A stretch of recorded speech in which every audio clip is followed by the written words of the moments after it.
Assalamualaikum warahmatullahi wabarakatuh. Perkenalkan, nama saya Anissa Nandia Kusuma dengan NIM A4 2020 0101 dengan kelas Praktikum Anatomi Fisiologi Manusia kelas E dan kelompok 21 Pendidikan Biologi FKIP UMS. Di sini saya akan sedikit menjelaskan dan memperagakan mengenai latihan 1, yaitu pada persendian pada praktikum Anvisman. Berikut video. Yang kita tahu bahwa pada saat organ kita seperti tangan itu menekuk, leher itu bisa berputar dan menggelengkan tangan itu dikarenakan adanya persendian atau sendi, merupakan suatu persambungan atau artikulatio antar dua tulang. Sedangkan persendian itu memiliki fungsi yang pertama sebagai penghubung antar tulang dalam sistem skeleton ini. Sedangkan yang kedua yaitu memungkinkan untuk pertumbuhan tulang. Yang ketiga yaitu memungkinkan perubahan bentuk posisi tulang saat melahirkan atau pada saat persalinan. Sedangkan yang keempat yaitu memiliki variasi pada struktur dan fungsinya. Yang kelima yaitu memungkinkan tubuh untuk bergerak sebagai reseptor dari kontraksi otot itu sendiri. Nah, bahwa persendian itu atau sendi ini memiliki klasifikasi berdasarkan kemungkinan geraknya menjadi 3 bagian. Yang pertama yaitu sinartrosis, sedangkan yang kedua yaitu amfiartrosis, sedangkan yang ketiga yaitu diartrosis. Yang pertama yaitu sinartrosis, merupakan suatu persendian yang tidak dapat digerakkan sama sekali. Tipenya ada 2 nih teman-teman, yaitu sinfibrosis dan sinkondrosis. Adapun contohnya masing-masing. Pada sinfibrosis contohnya itu pada satura pada kranium, sedangkan pada sinkondrosis yaitu contohnya antar koste atau tulang rusuk, dan pada sternum yaitu tulang bagian dada. Sedangkan yang kedua yaitu amfiartrosis, merupakan persendian yang gerakannya sedikit atau pergerakannya terbatas.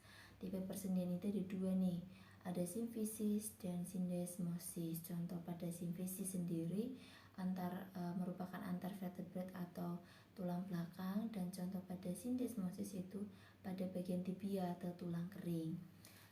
Dan tipe yang ketiga itu diartrosis, merupakan persendian yang gerakannya sangat bebas. Pada diartrosis ini terdapat 6 sendi, yaitu sendi pelana, sendi engsel, sendi putar, sendi geser, sendi peluru, dan pada elipsoid. Yang pertama yaitu sendi engsel atau disebut dengan ginglumus, merupakan suatu persendian yang memungkinkan gerakan itu hanya satu arah saja. Contohnya pada siku seperti ini, maju mundur, dan terjadi juga pada lutut dan ruas jari.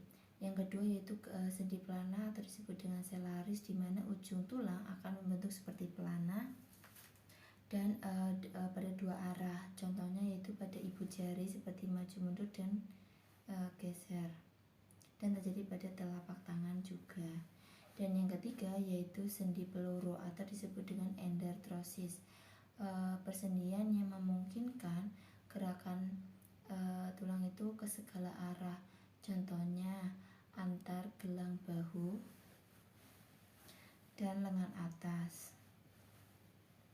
Dan yang keempat yaitu sendi putar atau trochoidea, yang merupakan di mana persendian memungkinkan terjadi gerakan memutar. Contohnya yaitu bagian hasta dan pengumpil, lengan, dan leher seperti ini.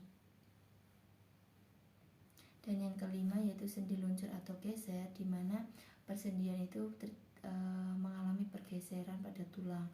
Contohnya yaitu antar tulang pergelangan tangan seperti ini. Dan yang keenam yaitu sendi elipsoid atau ovoid, di mana kedua sendi akan berbentuk oval. Contohnya yaitu pada dasar tengkorak dan luar vertebrate pertama, yaitu saat kepala mengangguk seperti ini. Cukup sekian penjelasan dan sedikit peragaan mengenai persendian pada latihan 1 praktikum anatomi fisiologi manusia. Dari saya memohon maaf jika kurang tepat mengenai penjelasan dan memperagakannya. Kurang lebihnya mohon maaf. Wabillahi taufik wal hidayah. Wassalamualaikum warahmatullahi wabarakatuh.